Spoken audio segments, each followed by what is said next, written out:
Wolf Brother, Chapter 27. Torak, Renn and Wolf head back off the snow and into the forest and safety. Or is it? The red eye was rising.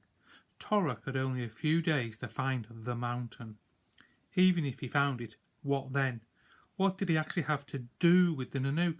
How would he ever destroy the bear? Renn crunched through the snow to stand beside him. "Come on," she said. "We've got to get off the ice river back to the forest." At that moment, Wolf gave a start and ran to the top of a snow ridge, turning his ears towards the foothills. "What is it?" whispered Renn.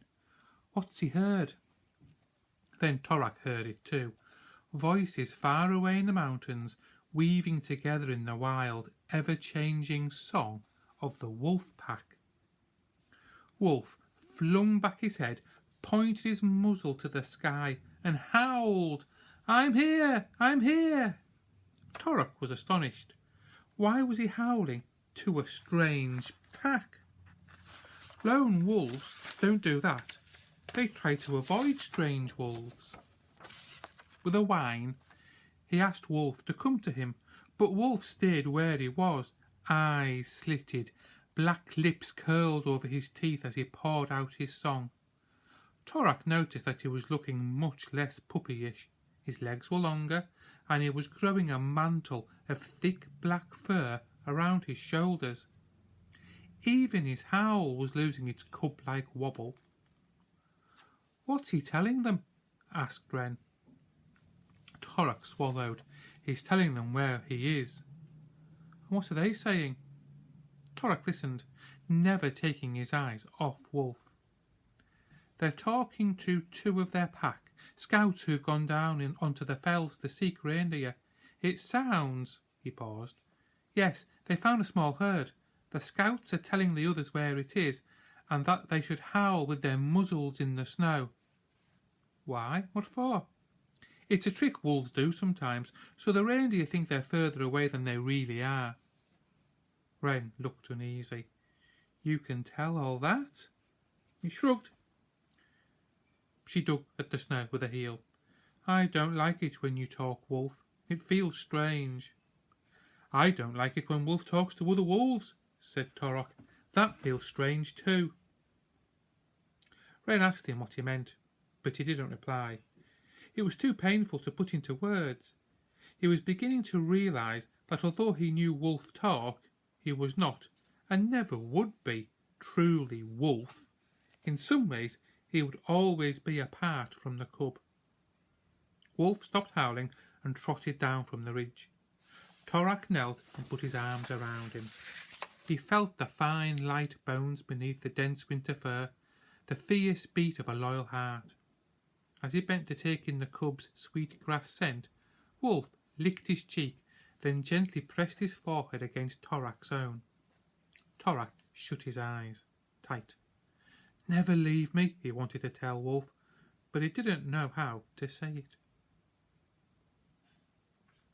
They started north. It was an exhausting trudge. The storm had packed the snow into frozen ridges, with thigh-deep troughs in between. Mindful of ice holes, they prodded the snow in front of them with arrows, which slowed them down even more. Always they felt the mountains watching them, waiting to see if they would fail. By noon, they had made little progress and were still within sight of the snow cave. Then they encountered a new obstacle, a wall of ice. It was too steep to climb and too hard to cut through. Another of the ice river's savage jokes. Renn said she'd investigate while Torak waited with the cub. He was glad of the rest. The ravenskin pouch was weighing him down. "Watch out for ice holes," he warned, watching anxiously as she peered into a crack between two of the tallest fangs of ice. "It looks as if there might be a way through," she called. Unslinging her pack, she squeezed in, then disappeared. Torak was about to go after her when she stuck out her head. "Oh, Torak, come and see! We've done it! We've done it! Wolf leapt after her. Torak took off his pack and followed them in. He hated edging through the crack. It reminded him of the cave. But when he got to the other side, he gasped. He was looking down at a torrent of jumbled ice like a frozen waterfall. Below it stretched a long slope of snowy boulders, and beyond that, scarcely a pebble's throw away, and shimmering in its white winter mantle, lay the forest. I never thought I'd see it again, said Renn fervently. Wolf raised his muzzle to catch the smells, then glanced back at Torak and wagged his tail. Torak couldn't speak. He hadn't known how much it had hurt, actually hurt, to be out of the forest. They'd only spent 3 nights away, but it felt like moons. By mid-afternoon, they'd clambered off the last ice ridge and started zigzagging down the slope. The shadows were turning violet. Pine trees beckoned with snow-heavy boughs. It was a huge relief to get in among them, out of sight of the mountains, but the stillness was unnerving. "It can't be the bear," whispered Renn. "There was no sign of it on the ice river, and if it had gone round by the valleys, it would have taken days." Torak glanced at Wolf. His ears were back, but his hackles were down. "I don't think it's close," he said, "but it isn't far either." "Look at this," said Renn, pointing at the snow beneath a juniper tree. "Bird tracks." Torak stooped to examine them. A raven. Walking, not hopping. That means it wasn't frightened. And there was a squirrel here, too. He pointed to a scattering of cones at the base of a pine tree, each one gnawed to the core like an apple. And hair tracks, quite fresh. I can still see some fur marks. "If they're fresh, that's a good sign," said Renn. Torak peered into the gloom. But that isn't. The auroch lay on its side like a great brown boulder. In life he'd stood taller than the tallest man, and the span of his gleaming black horns had been almost as wide. But the bear had slashed open his belly, leaving him in a churned-up mess of crimson snow. Torak gazed down at the great ruined beast and felt a surge of anger. Despite their size, aurochs are gentle creatures who only use their horns to fight for mates or defend their young. This blunt-nosed bull had not deserved such a brutal death. His carcass hadn't even fed the other creatures of the forest.